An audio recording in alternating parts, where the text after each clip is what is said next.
एक रात शहर में बहुत जोर का तूफान आया। जोर जोर से हवाएं और आंधी तूफान के साथ तेज बारिश होने लगी। उन आवाज़ों को सुनकर कोई भी घबरा जाता, लेकिन उर्मिला घर के सारे खिड़की दरवाजे बंद कर गहरी नींद में सो रही थी। बजे होंगे कि किसी ने उर्मिला के घर का दरवाज़ा खटखटाया। दरवाजे के खटखटाने की आवाज़ सुनकर उर्मिला की नींद खुलती है। आखिर इतनी रात को कौन आया होगा? उर्मिला जाकर दरवाज़ा खोलती है तो सामने लगभग 26 साल की बेहद सुंदर लड़की को खड़ा देख हैरान रह जाती है। कौन हो बेटा? और इतनी रात को इतने भयंकर तूफान में कहाँ भटक रही हो? चाची, आपने मुझे पहचाना नहीं? मैं आपकी दूर की रिश्तेदार शालिनी। अरे हाँ, बचपन में तुझे देखा था। इतनी जवान हो गई है, कैसे पहचान में आती? लेकिन तू यहाँ क्या कर रही है, और वो भी ऐसी अंधेरी तूफान भरी रात में? उर्मिला की बात सुनते ही शालिनी की आंखों से आंसू बहने लगे। वो फूट फूट कर रोने लगी। ये देखकर उर्मिला को कुछ समझ में नहीं आया और उसने शालिनी का हाथ पकड़कर घर के अंदर आने के लिए कहा। जैसे ही शालिनी घर के अंदर रोशनी में आई, उर्मिला की नज़र उसके पेट की तरफ गई, जिसे देखकर ये साफ पता चल रहा था कि वो प्रेग्नेंट। तू तो पेट से है। ऐसी हालत में इतने भयंकर तूफान में आधी रात को बाहर भटक रही है। आखिर बात क्या है बेटा? मुझे सब कुछ साफ साफ बता। क्या बताऊं चाची, ये सब जिसकी वजह से हुआ है उसके बारे में बताने में भी मुझे शर्म आती है। मैंने घर वालों की मर्जी के खिलाफ जाकर एक लड़के से शादी कर ली थी, पर वो शादी के 1 महीने बाद ही मुझे छोड़कर चला गया। छोड़कर चला गया का क्या मतलब? क्या उसके साथ कोई हादसा हो गया? नहीं, उसे कोई दूसरी लड़की पसंद आ गई और मेरी प्रेगनेंसी की खबर सुनते ही उसने मुझे बेसहारा छोड़ दिया। उसके बाद मैं अपने घर गई, लेकिन माँ पापा ने मुझे घर में कदम तक नहीं रखने दिया। तभी मुझे आपकी याद आई। कोई बात नहीं, कोई बात नहीं। तुमने यहाँ आकर अच्छा ही किया। एक काम करो, तुम आराम करो। वैसे भी ऐसी हालत में इतना घूमना फिरना और इस तरह आधी रात को बाहर भटकने, औरत को आधी रात को घर से बाहर नहीं निकलना चाहिए। बुरी आत्माएं उस पर अपना असर दिखा सकती है। और इतना कहकर उर्मिला ने शालिनी को एक दूसरे कमरे में जाकर आराम करने के लिए कहा। लेकिन जैसे ही शालिनी अपने कमरे में जाने लगी, अचानक से उर्मिला ने उसे रोक लिया। एक बात बताओ बेटा, तुम्हारा कौन सा महीना चल रहा है? पेट देखकर तो लगता है कि लगभग 6 महीने पूरे हो गए होंगे। उर्मिला की बात सुनकर शालिनी के होठों पर मुस्कुराहट आ गई। चाची जी, अभी सिर्फ 1 ही महीना हुआ है। शालिनी की बात सुन उर्मिला दंग रह गई। उसे समझ में नहीं आ रहा था कि प्रेगनेंसी के पहले ही महीने में शालिनी की हालत ऐसी क्यों थी। लेकिन फिर उसने बात को नज़रअंदाज कर शालिनी को आराम करने के लिए कहा और खुद भी कमरे में जाकर सो गई। अभी कुछ ही घंटे बीते थे कि अचानक से एक बच्चे के बड़े ही अजीबोगरीब बेढंगे तरीके से रोने की आवाज़ें उर्मिला के घर में गूंजने लगी। उन आवाज़ों को सुनकर उर्मिला की नींद फिर से खुलती है। आगे देखते हैं अभी होता है क्या। ये अचानक बच्चे के रोने की आवाज़ कहाँ से आने लगी? उसने उठकर चारों तरफ देखा, पर वहाँ उसे कोई नजर नहीं। शालिनी के कमरे में गई तो वहाँ उसे कमरे की दीवार पर एक बेहद खौफनाक साया नजर आया, जिसे देखकर उर्मिला बुरी तरह से घबरा गई। आखिर ये सब क्या हो रहा है? शालिनी, शालिनी उठो! उसने जोर जोर से आवाज देकर शालिनी को जगाने की कोशिश की, लेकिन ऐसा लग रहा था जैसे उसकी आवाज शालिनी तक पहुंच ही नहीं रही थी। कमरे की दीवार पर एक बहुत बड़ा और बेहद डरावने दिखने वाले इंसान का साया और एक बच्चे के अजीबोगरीब ढंग से रोने और चीखने की आवाज़ें अब उर्मिला को ज्यादा डराने लगी थी। उर्मिला को शालिनी की चिंता सताने लगी और उसने पूरी ताकत के साथ चीखकर शालिनी को आवाज लगाई, शालिनी! तभी अचानक सब कुछ एकदम पहले जैसा हो जाता है और उर्मिला की आवाज सुनकर शालिनी की नींद खुलती है। क्या हुआ चाची? आप इतनी तेज क्यों चिल्ला रही हैं? अब ठीक तो है ना? अभी मैंने तुम्हारे कमरे में कुछ अजीब सा देखा कि आवाजें आ रही थी। लगता है आपको मेरी कुछ ज़्यादा ही चिंता हो गई है। आपने मेरी प्रेगनेंसी के बारे में कुछ ज़्यादा ही सोच लिया होगा। मैं एकदम ठीक हूँ, आप आराम से सो जाइए। इतना कहकर शालिनी ने उर्मिला को फिर से अपने कमरे में जाने के लिए कहा। और खुद भी जाकर सो गई। पर अब उर्मिला की आंखों से नींद गायब हो चुकी थी। अगली सुबह जब शालिनी उठी तो वो सीधा उर्मिला के पास आई। गुड मॉर्निंग चाची। तभी अचानक उर्मिला की नज़र शालिनी के पेट पर पड़ती है, जिस पर नीले रंग से एक अजीब सी आकृति नजर आ रही थी। शालिनी, ये तुम्हारे पेट को क्या हुआ? मैंने इतनी औरतों को देखा है, ऐसा तो किसी के साथ नहीं होता। शालिनी ने जैसे ही अपने पेट की तरफ देखा तो उसे वहां कुछ भी नजर नहीं आया। चाची कुछ भी तो नहीं है, सब कुछ एकदम नॉर्मल है। आपको क्या अजीब लग रहा है? इससे पहले कि उर्मिला उसके सवाल का कोई जवाब देती, अचानक से शालिनी के पेट में जोर जोर से दर्द होने लगा। वो बुरी तरह दर्द से तड़पने लगी। होता है क्या? चाची, चाची। ये सब देखकर उर्मिला बहुत घबरा गई। उसने धीरे धीरे शालिनी के पेट को सहलाना शुरू किया, लेकिन शालिनी का दर्द कम नहीं हुआ। उर्मिला शालिनी को पानी पिलाने की कोशिश करने लगी। ले बेटा, पानी पी ले, तुझे आराम मिलेगा। ले ले। नहीं चाची, मुझे बहुत तेज दर्द हो रहा है। अरे थोड़ा पी ले बेटा।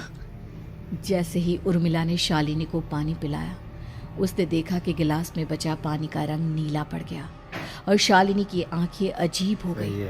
उसके पेट पर बच्चे का एक डरावना चेहरा नजर आने लगा। ये सब देखकर उर्मिला की डर से हालत खराब होने लगी, पर तभी शालिनी का दर्द ठीक हो गया। बेटी, अभी तुम्हारा दर्द ठीक है तो ऐसा करो, तुम थोड़ी देर आराम कर लो। शालिनी को आराम करने के लिए कहकर उर्मिला तेज कदमों से चलकर घर से बाहर निकल जाती है और पास ही रहने वाली एक औरत कालिंदी के पास पहुंचती है। अरे उर्मिला बहन, बड़े दिनों बाद दिखाई दी, क्या हुआ? आगे देखते बहुत हैं। घबराई हुई सी लग रही हो, सब ठीक तो है ना? क्या बताओ कालिंदी बहन, मेरी एक दूर की रिश्तेदार आई हुई है। वो पेट से है और उसके साथ ना अजीब अजीब चीजें हो रही है। बहुत बढ़िया।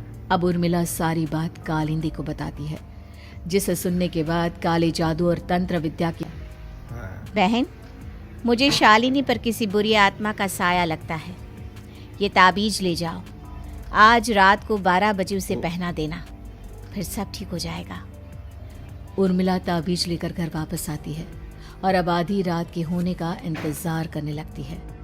जैसे ही आधी रात होती है, वो नींद में सोई शालिनी को ताबीज पहना शांति से अपने कमरे में आकर अपने पलंग पर लेट जाती है। अब सब ठीक हो जाएगा, ये सोचकर उर्मिला शांति की एक सांस ही लेती है कि तभी अचानक उसकी आंखों के सामने कुछ ऐसा आता है जिसे देखकर उर्मिला डर से चीखने लगती है। तुम कौन हो? कौन हो तुम? जाओ यहाँ से, जाओ जाओ यहाँ से। तभी उर्मिला की एक जोरदार दर्द भरी डरावनी चीख वहां पर गूंज गई। उर्मिला की आंखों के सामने एक बच्चा खड़ा हुआ था, जिसका पूरा शरीर किसी बूढ़े की तरह नजर आता था, लेकिन मुंह किसी नवजात बच्चे की तरह था। उसकी आंखें गुस्से से लाल थी और वो घूर घूर कर उर्मिला की तरफ देखा जा रहा था। कौन हो तुम? कौन हो? उर्मिला के चीखते ही वो बच्चा जोर को अपने कानों पर रख लिया। उसकी समझ में नहीं आ रहा है कि आखिर ये सब उसके साथ क्या हो रहा है। कौन हो तुम? कौन हो? क्या चाहते हो मुझसे? जाओ जाओ यहाँ से, आखिर तुम हो कौन? तभी अचानक से उर्मिला के पूरे घर में लाल रंग की रोशनी फैल गई। वो बच्चा धीरे धीरे कदमों से चलता हुआ उर्मिला की तरफ बढ़ने लगा। किसी नवजात पैदा हुए बच्चे के जैसे उसके रोने की आवाज अब उर्मिला के कानों में गूंज रही थी, लेकिन कुछ ही सेकंड में वो चुप हो गया और उसने बेहद खतरनाक आवाज में उर्मिला के सवाल का जवाब दिया। मैं वो हूँ जो अब तक पैदा नहीं हुआ, लेकिन जब मैं पैदा हो जाऊंगा तो वो होगा जो अब तक कभी नहीं हुआ। आगे देखते हैं अभी होता है क्या। क्या कहना चाहते हो तुम?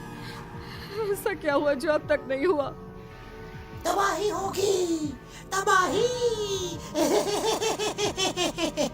सब कुछ खत्म हो जाएगा और ये जो लड़की मुझे जन्म देने वाली है, मैं उसका खून पी जाऊंगा, सारा खून। उस बच्चे की बात सुनते ही उर्मिला बुरी तरह घबरा गई। उसका एक बुजुर्ग आदमी जैसा शरीर एक नवजात बच्चे समझ से बाहर थी। तभी वो बच्चा अचानक गायब हो गया घर का माहौल फिर से पहले जैसा हो गया। सही है। लाल रंग की रोशनी भी अब गायब हो चुकी थी। उर्मिला दौड़कर शालिनी के कमरे में पहुंची जहां वो गहरी नींद में सोई हुई थी और उसके गले का ताबीज गायब हो चुका था। उठो उठो शालिनी, उठो बेटा, मुझे तुमसे जरूरी बात करनी है। अरे चाची क्या हुआ? इतनी रात को आप परेशान क्यों कर रही हैं? सब ठीक है ना? अभी जब तुम सो रही थी ना तो मैंने तुम्हारे गले में एक ताबीज पहनाया था। कहाँ गया बेटा, बताओ मुझे। शालिनी ने चारों आगे तरफ अपनी देखता है, नजरें होता है घुमाकर क्या? देखा, लेकिन वहां पर कोई ताबीज नहीं था। वह हैरानी से उर्मिला के चेहरे की तरफ देखने लगी। उसे समझ में नहीं आ रहा था कि आखिर उर्मिला किस ताबीज के बारे में बात कर रही थी। सही है। बहुत नहीं बढ़िया। चाची, यहाँ कोई ताबीज नहीं है। लगता है आपने कोई बुरा सपना देखा है। मैंने कोई बुरा सपना नहीं देखा। हाँ, खैर छोड़ो, तुम अब सो जाओ, कल सुबह बात करते हैं। से नींद तो जैसे बिल्कुल गायब हो गई थी। अगली सुबह उर्मिला बिना कोई देर किए गांव के बाहर एक छोटी सी झोपड़ी में रहने वाले बूढ़े पंडित के पास पहुंची। पंडित जी, मेरी मदद कीजिए। सही है। अरे आओ आओ उर्मिला, क्या हुआ? सब ठीक तो है ना? क्या बताओ पंडित जी, बहुत बड़ी मुसीबत है। मेरी दूर की एक रिश्तेदार लड़की पेट से है और उसके साथ बहुत डरावनी चीजें हो रही है। कल रात को तो एक अजीब सा दिखने वाला बच्चा मेरी आंखों के सामने आकर खड़ा हो गया था। ये तुम क्या कह रही हो? मुझे साफ साफ बताओ कि आखिर तुमने क्या देखा? बहुत उर्मिला ने अपने साथ हुई बीती रात की पूरी घटना पंडित जी को बताई, जिसे सुन पंडित जी के माथे पर चिंता की लकीरें उभर आई। होता है क्या? अनर्थ होने वाला है, अनर्थ। बरसों पहले भी उस हैवान ने एक लड़की के पेट से जन्म लिया था और उसके बाद उस शहर को पूरी तरह से तबाह कर दिया। सही है। बहुत कैसी बढ़िया। विपदा पंडित जी, कैसी बात कर रहे हैं आप? बताइए मुझे, और इसका उपाय क्या है? इसका उपाय तो है, लेकिन बहुत कठिन है। हो सकता है कि जान भी चली जाए। मुझे मेरी जान की कोई परवाह नहीं, पर आप जिस तबाही के बारे में बात कर रहे हैं, बस वो नहीं होनी चाहिए। लाखों लोगों की जान बचाने के लिए मैं कुछ भी करूंगी। तो ठीक है, सही है। मेरी बात ध्यान से सुनो। बरसों पहले एक भयानक तांत्रिक ने अपनी तंत्र क्रिया के जरिए एक मासूम लड़की के साथ रिश्ता बनाकर उसके पेट से जन्म लिया था। इस तरह से वो अपने जैसे लोगों की संख्या इस दुनिया में बढ़ाना चाहता था। होता है क्या? आपके कहने का मतलब है कि शालिनी के पेट से भी उस शैतान को जन्म लेना है, इसलिए उसने उसके साथ ये सब किया है। ठीक पहचाना तुमने। सही अब है, मैं बहुत तुम्हें एक बढ़िया। ऐसा सिंदूर दूंगा जिसे तुम्हें ले जाकर उस लड़की के पेट पर लगाना होगा। क्या ऐसा करने से सब कुछ ठीक हो जाएगा? नहीं उर्मिला, ये सब इतना आसान नहीं। उस लड़की के पेट पर सिंदूर लगाने के बाद तुम्हें उसका पेट काटकर उस हैवान को बाहर निकालना होगा। नहीं पंडित जी, मैं ये सब नहीं कर सकती। मैं भला एक जिंदा लड़की के पेट को अपने हाथों से। किया सही है। तो कुछ ही दिनों में वो हैवान उस लड़की के शरीर से जन्म लेगा और उसके शरीर के सारे खून को पीकर अपनी ताकत को बढ़ाएगा। उसके बाद वो धीरे धीरे इस पूरे शहर को तबाह कर देगा। यहाँ पर कोई जिंदा नहीं बचेगा। लेकिन अगर मैं उसके पेट को काट दूंगी तो क्या वो जिंदा बच पाएगी? अगर शालिनी को कुछ हो गया तो, अगर उसकी मृत्यु हो गई तो?